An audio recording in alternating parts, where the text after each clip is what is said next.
তো মুহররম মাসটা এটা হলো আরবি একটা মাস, আর আরবি 12 মাসের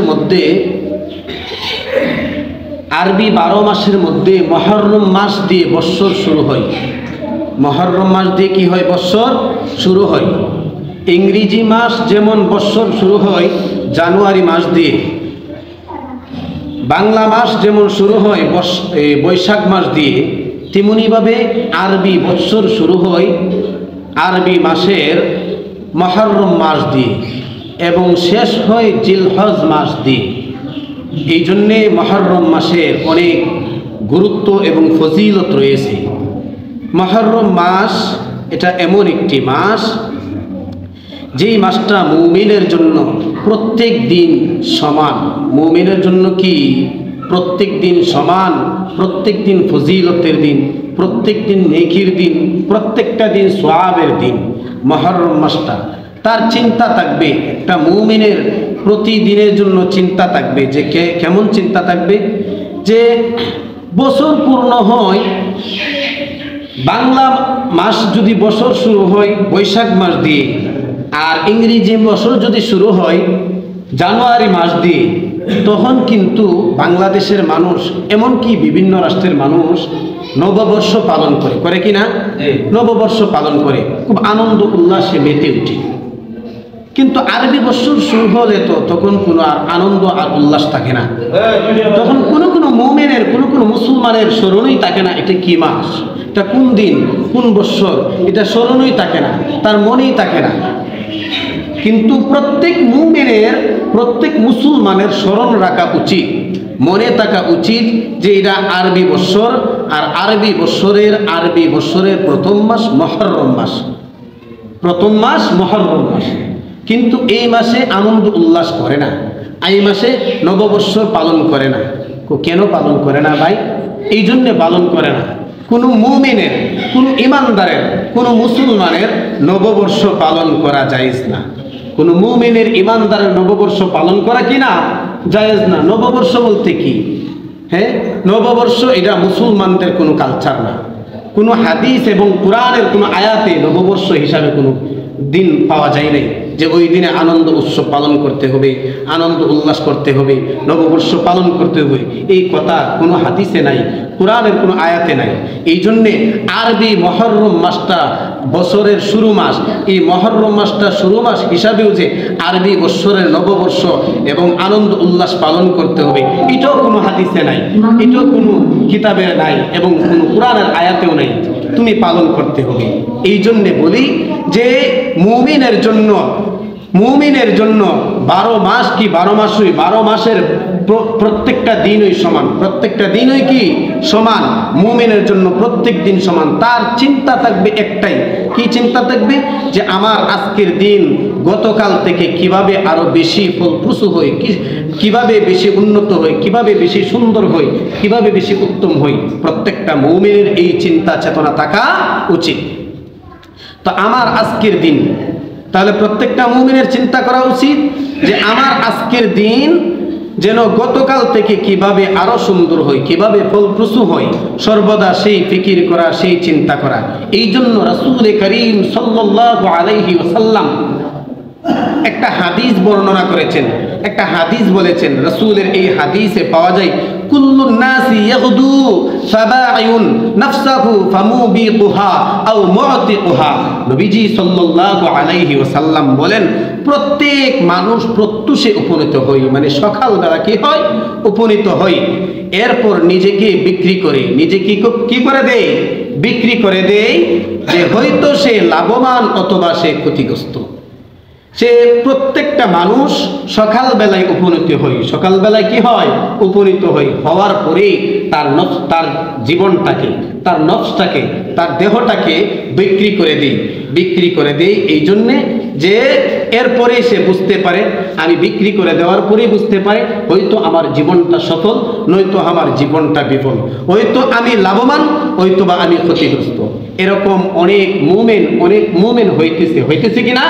প্রত্যেক মানুষ সকালবেলা ঘুম থেকে ওঠে, কেউ ঘুম থেকে উঠে জাগ্রত হয়ে তার জীবনটা উৎসর্গ করে দেয়, তার জানটা উৎসর্গ করে দেয়, তার দেহটা উৎসর্গ করে দেয় আল্লাহ এবং আল্লাহর রাসূলের রাস্তায়। ঠিক কিনা ঠিক বলেন? ঠিক কিনা ঠিক? আবার এমন কিছু মানুষ সকালবেলা ঘুম থেকে জাগ্রত হয়ে ঘুম থেকে জাগ্রত হয়ে তার জীবনটা, তার দেহটা, তার শরীরটা বিক্রি করে দেয়, উৎসর্গ করে দেয় তার পরিবার পরিজনদের রিজিকের তালাশ অন্বেষণের জন্য। ঠিক কিনা ঠিক? হ্যাঁ, রিজিকের অন্বেষণের জন্য প্রত্যেকটা মুমিনই তার জীবনটা উৎসর্গ করে দেয়।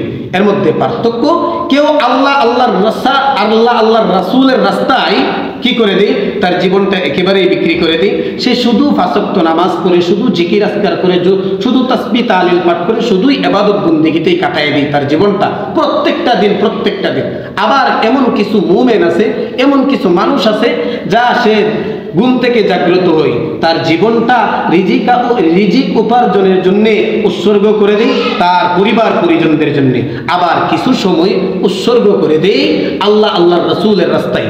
আবার কিছু মুমিন আছে, কিছু মুসলমান আছে, কিছু ইমানদার লোক আছে, এরা ঠিকই মুসলমান, এরা ঠিকই ইমানদার দাবি করে, এরা ঠিকই মুমিন দাবি করে, কিন্তু তার জীবনটা সকাল থেকে নিয়ে সন্ধ্যা পর্যন্ত, সকাল থেকে নিয়ে আবার আগামী সকাল পর্যন্ত তার পুরাটা জীবনে, তার পুরাটা সকালে, তার পুরাটা দিনই উৎসর্গ করে দেয় বেহুদা কাজে, বেহুদা কথায়, বেহুদা কাজ করবে।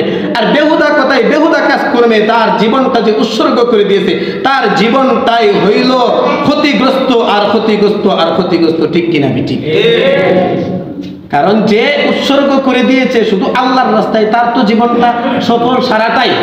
আর যে উৎসর্গ করে দিয়েছে কিছুটা তার পরিবার পরিজনদের জন্য, আবার কিছুটা তার আল্লাহর রাসূলের রাস্তায়, তাহলে তার অর্ধেকটা আল্লাহর রাসূলের রাস্তায় দেওয়ার কারণে সে অর্ধেক লাভবান হয়েছে, আর অর্ধেকটা তার পরিবার পরিজনদের জন্য দেওয়ার কারণে সে অর্ধেকটা উৎসর্গ করেছে তার পরিবারের জন্য। এই জন্য সে ক্ষতিগ্রস্ত হয় নাই, সে দুনিয়ার একটা লাভের জন্য তার পরিবার পরিজনের মুখে খাবার তুলে দেওয়ার জন্য উৎসর্গ করে দিয়েছে। কিন্তু তার তো আমল ঠিক আছে, কেমন? তার নামাজ ঠিক আছে, তার রোজা ঠিক আছে, তার জিকির ঠিক আছে, তার হজ ঠিক আছে, তার সমস্ত কথাবার্তা আচার আচরণ ঠিক আছে, ঠিক রাখার পরেও সে উৎসর্গ করছে পরিবার পরিজনের জন্য। তাহলে সবচাইতে সফল এবং বড় সফল কাম হলো ওই ব্যক্তি, যেই ব্যক্তি দুনিয়াও ছাড়ে না, আখিরাতেও ছাড়ে না, দুনিয়ার জিন্দেগিতেও আত্মীয় স্বজন এবং পরিবার পরিজনের মুখের রিজিকের অনুসন্ধান করার জন্য জীবন উৎসর্গ করেছে, আবার আখিরাতের পুঁজি জোগানোর জন্য, কবরের সামানা জোগানোর জন্য তার জীবনটা উৎসর্গ করেছে আল্লাহর রাস্তায়। তাহলে তার জীবনটাই সবচেয়ে বেশি সুন্দর এবং আনন্দদায়ক। বলেন সুবহানাল্লাহ। তো আলোচনার বিষয়বস্তু আমার এটা না ফাঁকেদা ওই কথাটা আসছে যে মুমিনের কি নাই, বৎসরে কোনো নববর্ষ পালন করা নাই, কোনো মুমিনের নববর্ষ পালন করা নাই, কোনো হাদিস বা কোরআনের কোনো আয়াতে এই ধরনের কোনো কথা নাই। তাহলে আমার কথাটা এই জন্য আসছে যে কোনো মুমিনের এই কথা নাই। মুমিনের হলো কোনটা, যে তার জীবনটা বিক্রি করে দেই আল্লাহর রাসূলের রাস্তায়, তাহলে সে হবে সফল। তার জীবন যদি বিক্রি করে দেই দুনিয়ার কোনো লোভনীয় কাজের মধ্যে, তাহলে তার জীবনটা হবে বিফল। তাহলে আমরা সফলতার দিকে অগ্রসর হই। আল্লাহ পাক রব্বুল আলামিন আমাদেরকে আমাদের জীবন আখিরাতের সফলের জন্য উৎসর্গ করার তৌফিক দান করুন। সকলে বলি আমিন। তো আসেন মুহররম মাসের আলোচনা করি। মুহররম মাস এটা সম্মানিত একটা মাস। মুহররম মাস একটা সম্মানিত মাস। আল্লাহ পাক রব্বুল আলামিন মুহররম সম্মানিত 4 মাসের একটি মাস। আল্লাহ তাআলার কাছে 4টি মাসের মধ্যে সম্মানিত একটি মাস হলো মুহররম মাস। আরবি মাস 4টি মাস আল্লাহর কাছে বহুত সম্মানিত, বহুত মর্যাদাশীল। আমি পরে বলতেছি। এর মধ্যে একটা মাস হলো মুহররম মাস। আল্লাহ তাআলা বলেন, আল্লাহ পাক রব্বুল আলামিন বলেন, ইন্না ইদ্দাতাশ শুহুরি ইনদাল্লাহি 12 শাহরান ফি কিতাবিল্লাহি ইয়াওমা খালাকাস সামাওয়াতি ওয়াল আরদ والأرض منها أربعة حرم আল্লাহ পাক রব্বুল আলামিন বলেন আসমান জমিন সৃষ্টি লগ্ন থেকে আল্লাহর কাছে মাস হলো 12টি। আল্লাহর কাছে মাস কয়টি? 12টি। আসমান এবং জমিন সৃষ্টি লগ্ন থেকে আল্লাহ পাক রব্বুল আলামিনের কাছে মাস 12টি। তোর মধ্যে 4টি মাস সম্মানিত। কয়টি মাস সম্মানিত? 4টি মাস সম্মানিত। 4টি মাস আল্লাহর কাছে অধিক প্রিয়, আল্লাহর কাছে অধিক সম্মানিত। এই 4 মাস কোন কোন মাস?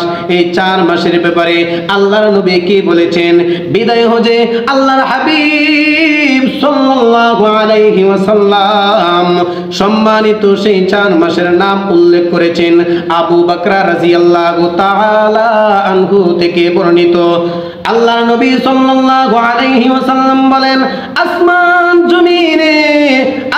জমিন সৃষ্টি লগ্ন থেকে সময় তার মতো চলছে বছরে 12 মাস। তোর মধ্যে 4টি মাস সম্মানিত। এই 4 মাস কোন কোন মাস? আল্লাহর নবী বলেন 3টি মাস ধারাবাহিক। 3টি মাস কি ধারাবাহিক?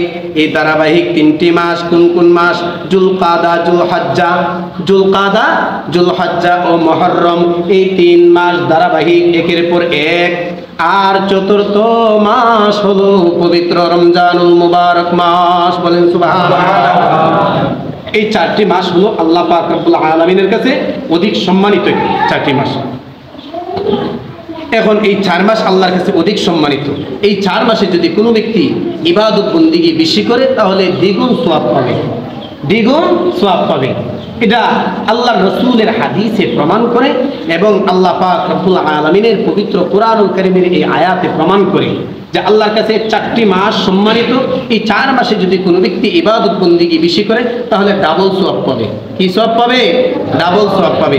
এবং এই মাসগুলোর মধ্যে কিছু বিশেষ আমল রয়েছে। আমল রয়েছে। 1 নাম্বার, মুহররম মাসে রোজা আছে। মুহররম মাসে কি আছে? রোজা আছে। মুহররম মাসের রোজা। মুহররমের রোজার বিশেষ ফজিলত রয়েছে। আল্লাহর নবীর সাহাবী হযরত আবু হুরায়রা রাদিয়াল্লাহু তাআলা আনহু বর্ণনা করেন রাসূল আরবি সাল্লাল্লাহু আলাইহি ওয়াসাল্লাম বলেন আফদালুস সিয়াম বা'দা রমাদান শাহরুল্লাহিল মুহররম ওয়া আফদালুস সালাতি বা'দাল ফরিদাতি সালাতুল লাইল।